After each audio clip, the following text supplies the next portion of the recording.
And then prior to that, we have some sort of Utah connection, you and Yeah. I. What were you doing prior to that? So I've done a number. I was at the NFL before that.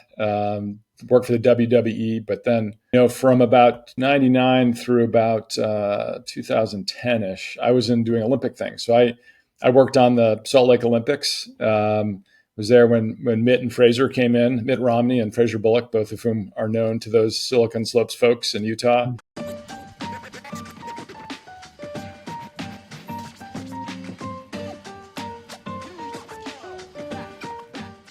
Perkins, thank you so much for coming on the show. It is a real pleasure to meet the CEO of Fandom.com. Fandom, as I understand it, founded by the same founder, Jimmy Wales of Wikipedia.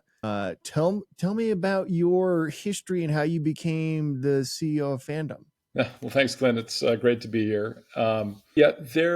This platform, and there are a few pieces of Fandom, which I'll just describe quickly, but sort of at its core are these 200,000 plus wikis that Jimmy Wales sort of kicked off into the ether after he launched Wikipedia. And so this is about 20 years ago.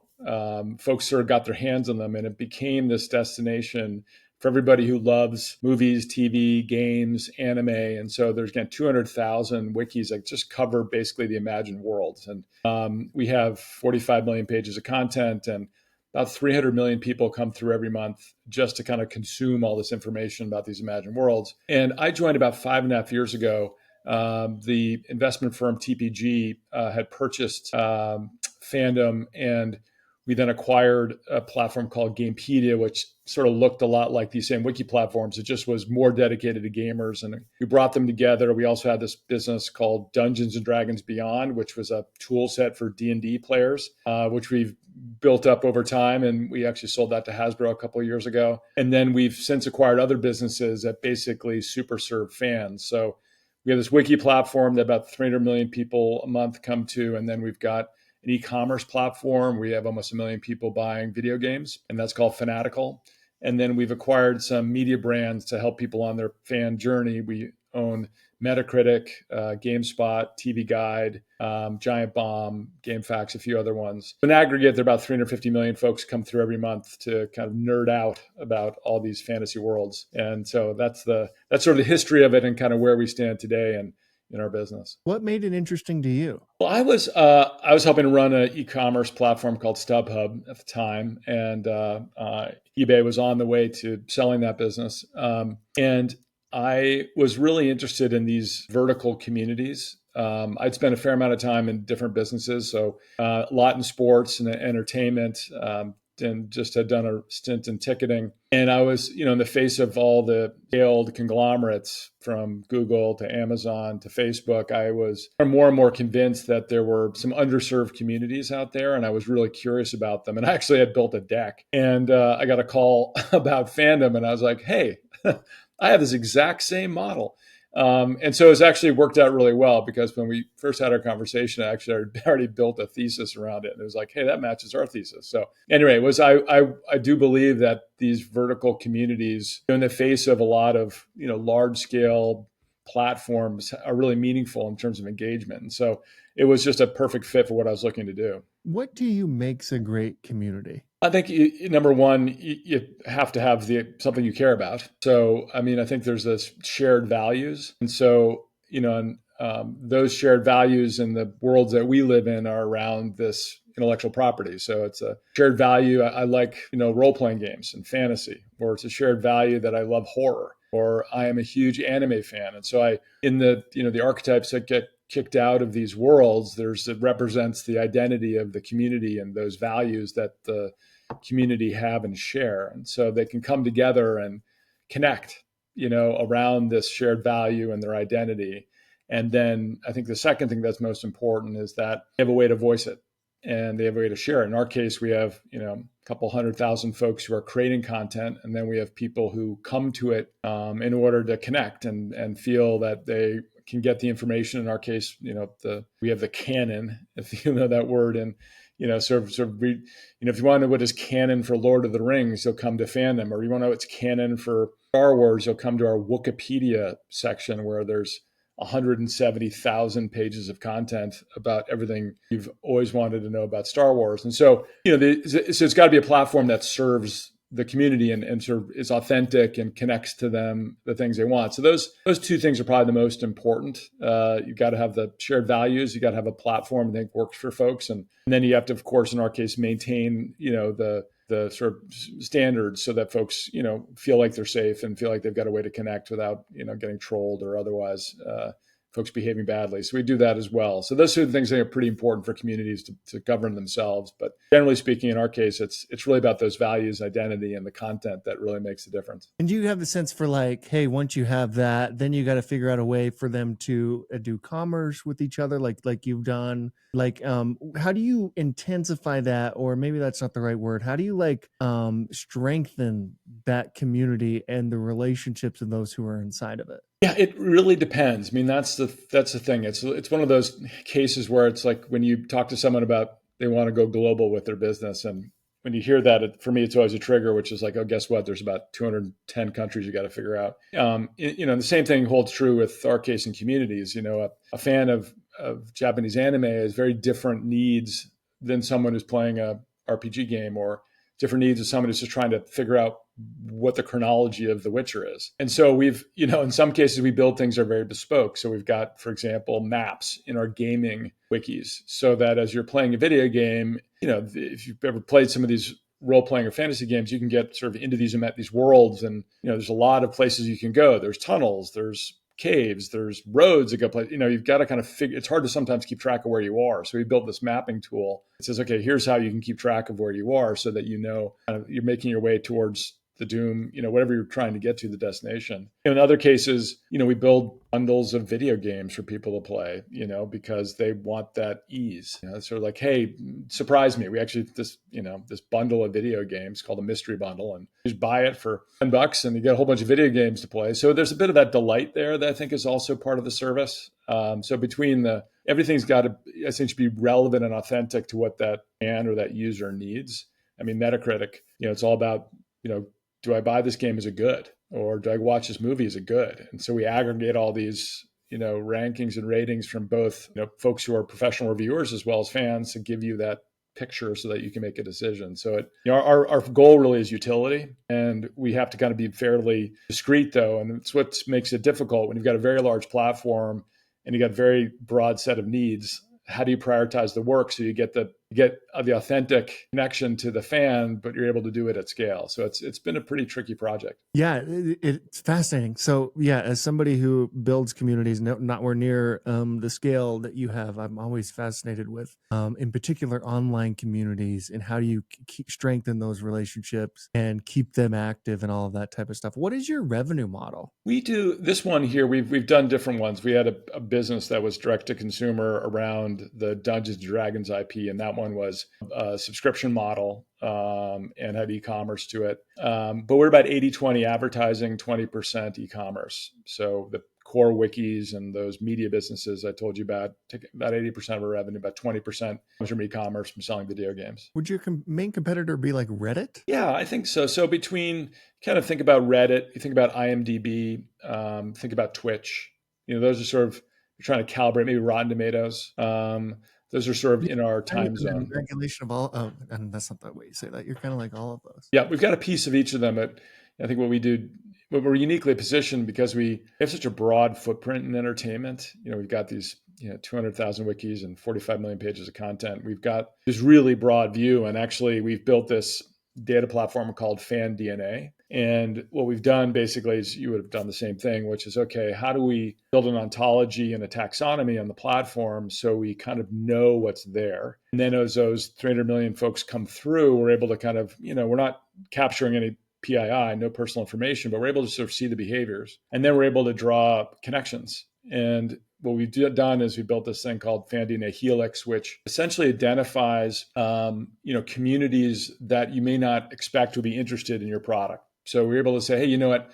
Turns out the people making this up who love RPG fantasy also love horror movies. And there's a sort of non-intuitive connection we're able to draw for folks who are trying to reach and market folks. So I think that's what's unique about us compared to our competitors is because we have this really broad. I mean, Reddit's somewhat similar, but we're really about purely fans. Reddit's got a very broad mandate. Since we're so much about these imagined worlds, we're able to really diagnose kind of what's happening between these different segments and genres and like what people are interested in and finding some really unusual connective tissue and then being able to use that in order to build better product. So build like a recommendation engine, or we'll build things that will delight people like a map, but we'll also use it to make the ads work better. So that's the thing that's sort of unique about what we do. Your fan DNA product is really interesting around the data, and I'm sure that you know this. Like, seems like the most valuable, asset you have is that data, right?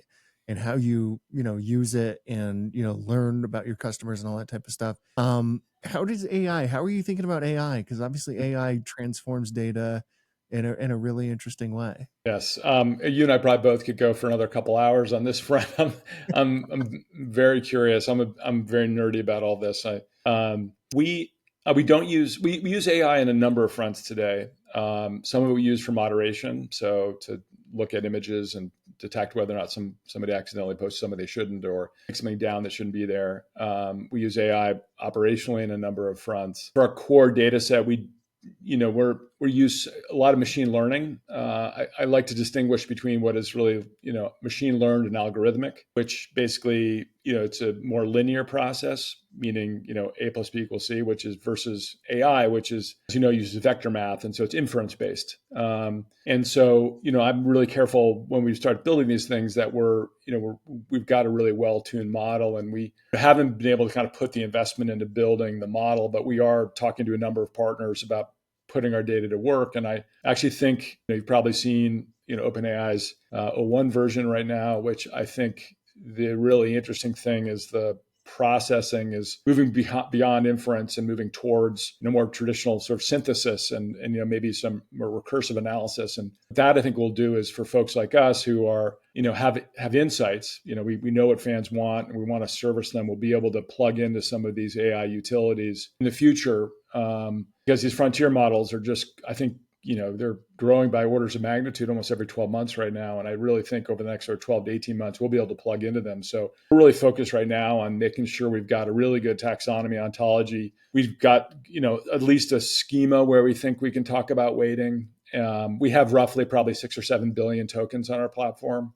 So we do have scale. And so between the sort of insights, I think we have the work we'll do with our data to structure it correctly. And then we've got products we're building today, but again, those products are more a derivative of machine learning and algorithmic math versus needing to plug into AI to get an outcome. There's certain things around game utility we will start working on sooner than later. And then we'll continue to work into that. I think as some of the APIs are available to us to tap into to sort of run models on a bespoke basis against some of the insights we have. So that's sort of where we are right now in terms of our approach to AI. With the data you have, I'm sure that you've thought about this, like these studios that make games, that do all this type of stuff. They're probably interested in fan sentiment, what fans are really interested in, what they don't like. And so I wonder, part of this question is, do you work with them? And is there any kind of relationship there? And the other one is, have you ever thought about starting your own game studio? I mean, who would know more about fans and what they're looking for than you guys? Yeah, so on those two notes, we do work with studios to give them the insights to help them hopefully build a product that's going to be closer to the target that they're aiming for, because we can say, okay, here's what's trending, or here's what's worked in the past, or here's just folks from Paramount have talked to us about Star Trek, just so you understand the whole heritage and canon, so that what you write is consistent with what the history of the IP is. And so we do that today, and each business has a different way of wanting to access the insights. And we have done some publishing launches in the gaming world where we're able to say, okay, we take a game and we can market it. And actually that's what we do for several big gaming publishers today, because they advertise on our platform. We provide them the insights to help them do a better job of that. We talk about getting into the game studios business. The tension right now in getting into game studio development is just the timing.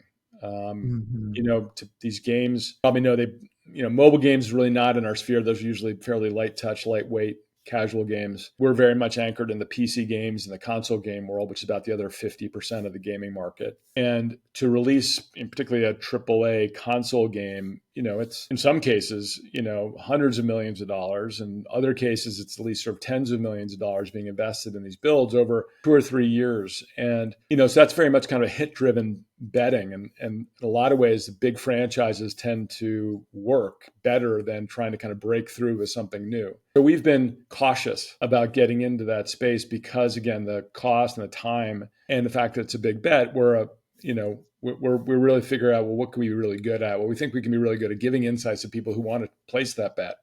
We may move into that realm if we feel like there's a way to do it. Maybe the time horizon comes down with AI that allows games to be produced a shorter window. And then that way our insights are saying, okay, here's where we think the puck is going. We can sort of put a game to market in 18 months that may have a higher chance to do well. Those are some of the things we're working on right now, but historically we've been a little cautious there because of that, again, that time and cost basis. What were you doing prior to Fandom? I was at StubHub. So I was working in the ticketing space. So I spent a few years there as a GM of Americas, and I was co-president for a little while with the CFO and I. So yeah, it was great time. Big ticketing, $5 billion in ticket sales. So that's a big platform. It was pretty fun. And then prior to that, we have some sort of Utah connection, you and I. What were you doing prior to that? So I've done a number. I was at the NFL before that, worked for the WWE, but then, from about 99 through about 2010-ish, I was doing Olympic things. So I worked on the Salt Lake Olympics. Was there when Mitt and Fraser came in, Mitt Romney and Fraser Bullock, both of whom are known to those Silicon Slopes folks in Utah. Mm-hmm. And so I went briefly over to the 2000 Olympics in Sydney and got seconded there for a bit to keep an eye on things then, but really was responsible in 2002 for early internet stuff. We were, streaming live results. So live results in the Olympics, believe it or not, 22 years ago was kind of a big thing on the internet. And so I did that for a while. And then I had the privilege to go work for NBC and did more of that sports and Olympics digital stuff. So I was the head of sports and Olympics digital and did the 2008 Olympics, 2010 Olympics and NFL streaming and a lot of golf and a bunch of other stuff that's in that realm. So that was a chunk of time but by the time I spent in Utah, it was fantastic to be able to work with Mitt and Fraser and Dave Busser there on that project. Oh yeah. Fraser Bullock is a legend. I mean, Mitt is too, but Fraser Bullock he just brought the Olympics back. I know. Utah, which is absolutely incredible and exciting. So yeah, love that guy. He's fantastic. He's a wonderful man. Did you say WWE? I did. What was that like? Tell me what you did there. That's fascinating. I do sort of what I was running technology and for the WWE, basically sort of the chief digital officer, a little bit what I did for the NFL. And so I was responsible for their social platform, mobile platform, and the really big thing we did there was launch the WWE network. So we that was back in 2012 where we pushed over the top, as it was called back then. Sort of now everybody's streaming platforms are sort of dominant, but we launched the WWE network on 7 platforms, and it was very successful. So we're able to stream WrestleMania, and it was fantastic experience because it's a high velocity business. They do live events every single week, 50 weeks a year, hundreds and hundreds all around the country and around the world. It was quite an experience, and very much unique in that they own their IP completely vertically and manage it really well. So they own the rights to everything. They manage the athletes. They've got the licenses under their control from everything from merchandise to ticket sales. So it's a very vertically oriented, organized business. So that was pretty fascinating. Yeah, that is fascinating. Yeah, that's a whole, that many events, and yeah, the amount that they churn out is crazy. That's actually wild.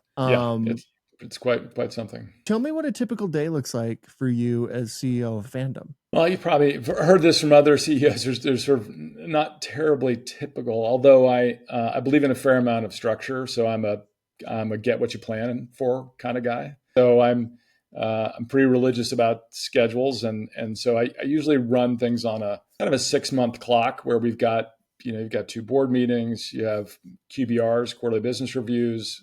We do an executive monthly review, a weekly staff meeting, one-on-ones with my leadership team. Plus, I'll spend time. I have a whole punch list of external partners that I want to connect with and get smarter about, and our board members, stakeholders there. So I tend to Mondays is sort of e-staff time. And then one-on-ones plus stakeholder meetings will happen during the week, and then we'll travel into that. So I spend time, on the road, going to events, again, meeting with stakeholders, help drive the business. We're blessed in that we have a very kind of broad business that's really efficient and mostly remote first. But we have offices in San Francisco, LA, New York, 2 in the UK, and a big tech center in Poznań, Poland. A day for me will be some blend of operations, strategy, again, that external stakeholder work, business development, trying to make sure we drive growth and look ahead, and then the operational day-to-day stuff. I'm a bit of a data nerd, so as you could probably hear me talking about AI. So I tend to kind of keep an eye on the core business and see what's moving in what direction, and ideally, more up and to the right than anything else. How do you think AI will transform web traffic and search? Because did you say 300 million views a month? Yep. I mean, that's a lot. Like, how are you thinking about that? Like, what happens if that goes away? And I'm not saying that it will or won't, but you must be thinking about how AI is going to change search engine optimization and all that. We do. I spend a lot of time on that. And I think the benefit of what we do has sort of 2 legs to it. One, on that core 45 million pages of content stuff. If you come to one of our wikis, you go to Wikipedia or you go to Minecraft. I mean, it's so rich and so deep, and a lot of people come with a solution. They'll Google something for an answer, but they want to sort of get the richness and the quality of it and explore a bit, because it's not exactly perfect. And I spent a lot of time in various models today, and they're trying to come up with a more and more precise answer. But in the cases we work in, these imagined worlds, I mean, we're not talking about, formulating a new vaccine here. We're talking about figuring out like what's going on with Captain Kirk in this episode. So, it's like, it's not something people want to come and kind of like as part of their entertainment enjoyment, do a little exploring, knock around a little bit. So far, we've Google's actually ranking us a little bit higher because they recognize that people do want that connective tissue. So far, the way the AIs are working is they're kind of working to get more and more precise about more and more transactional questions, or doing work for you. Saying, hey, and I use it all the time. So I was like, hey, I've got this thesis for this thing. Please pull in this spreadsheet and analyze this data and give me a trending forecast with plus or minus 5% variance over the next 36 months. And it'll give me that analysis and point me in the amazing utility. But again, if I'm trying to get through Skyrim and I'm lost again, I'm just going to kind of I really even don't know where I am. So I don't really know how to ask a good question. So I'm going to come to Fandom and kind of explore a little bit. So I think that's what's distinct about what we do in these weird imagined worlds and versus what you're going to get, I think, with an AI. Now, of course, like that may change over time and surface the content, but ideally we're going to be ones who will be creating some of this utility. So a game utility, you're playing a video game and you're stuck. Right now you come to Fandom. Well, what if there's a native application on your desktop that you just had to say, hey, I can't get around this wizard. I've been here for 10 minutes. Like, I'm dying here. What do I do? And we'll be able to say, hey, you know what? You missed going and get the strength coin back in that closet. And that strength coin will let you beat the wizard. So that kind of stuff I think will hopefully be helpful with. And that's probably not something that Alton's focused on right now. And something probably we can make a difference on. What do you read? What reading recommendations would you have for us? I read on the blog side for the AI stuff, I would read Ethan Mollick. So I read him pretty regularly. This one just came out. It's quite good. And then, I read different business books. So I'm reading right now, it's on my desk, called Hope for Change, actually, which is a Stanford neuroscientist writing about the difference between cynicism and pessimism. And I then read other business books. I've got Nassim Taleb's Anti-Fragile, which I think is a really good book. And then for management, one of my favorite books is the Courage to be Disliked. It's a sort of interview, set in a sort of a Japanese temple between a student and a master, and it talks about ego and in sort of conviction and knowing where you are from a self-awareness standpoint and how to operate. So I range between super nerdy tech stuff to business planning things that are like, okay, what did this person learn about strategy that I could learn from, to a lot of actually psychology books, because I think being a CEO is actually a lot about understanding human behavior and how to operate in the sort of dynamic of different personalities and getting people to align with diversity and get the best outcomes. I think that kind of psychology is really important. On that, I wonder what you've learned over the years as a leader, some of the traits or some of the things that make a great leader. How have you thought about that, and what have you learned that maybe you didn't realize early on in your career? I didn't realize. I mean, I think I didn't realize how important curiosity is. I think I'm a naturally very curious person. I've gone through a battery of exams and various times in my career, and one of the things that jumps out is I'm a learner. I'm really curious. So I think for a leader, you have to be sort of naturally curious because you want to know how things work and what you can do to make them better potentially, or where you may not know the answer. And so that curiosity is really important. I think the other thing that's pretty important is humility. So it kind of goes hand in hand a little bit with the curiosity. So knowing what you don't know and making sure you understand that, you're playing a role even as CEO and you don't have all the answers. And, being humble in that position is really, I think, critical. And then the other thing for me that was really important to learn as a CEO is the idea of being a servant leader or force multiplier, which is, N equals one. So again, sorry to bring so much math in here, but I can only have so much impact on a single basis. In fact, as a CEO, what a lot of people I think would be surprised to hear is that actually you shouldn't be making a lot of decisions because if everything's coming to you, it's very hard to operate at scale. In fact, I think a CEO's job is to push decision-making down as far into the organization as possible because, with, again, expectations of quality, innovation, and outcome, we have to perform. But the more singular decisions a CEO is making, I think the slower the organization will go. And I think to scale, you have to really be, again, humble enough to understand that, you're probably not going to make a good decision either because you're not really close to the material. And by the time it gets to me, it's been nuanced and packaged.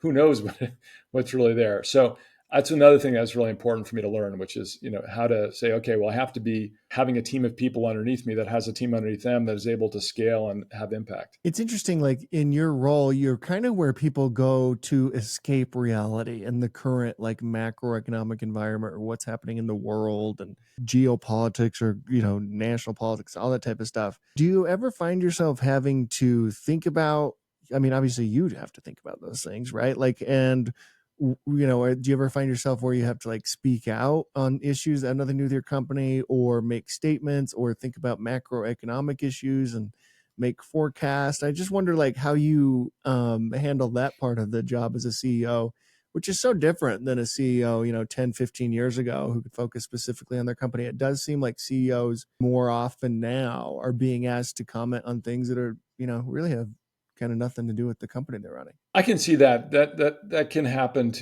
in certain circumstances. You've probably seen it happen. I try to do the best job I can. We have these values we've set up, which is community first, building, and joy. And whenever something comes up and in the world around us, we're struggling to, in the circumstance, whether it's tragedy or just uncertainty, I tend to just lean on the values and say, okay, well, does the community need to hear from me on this? Is this something our community of people, and this is, so again, it's people who love these imagined worlds. So is it affecting imagined worlds they're living in? And do they need to hear from me about these imagined worlds? And so using that as the test, and then, or they're building, or there's joy, can I celebrate something that, again, it's going to serve the community in some way? And that's served us, I think, pretty well.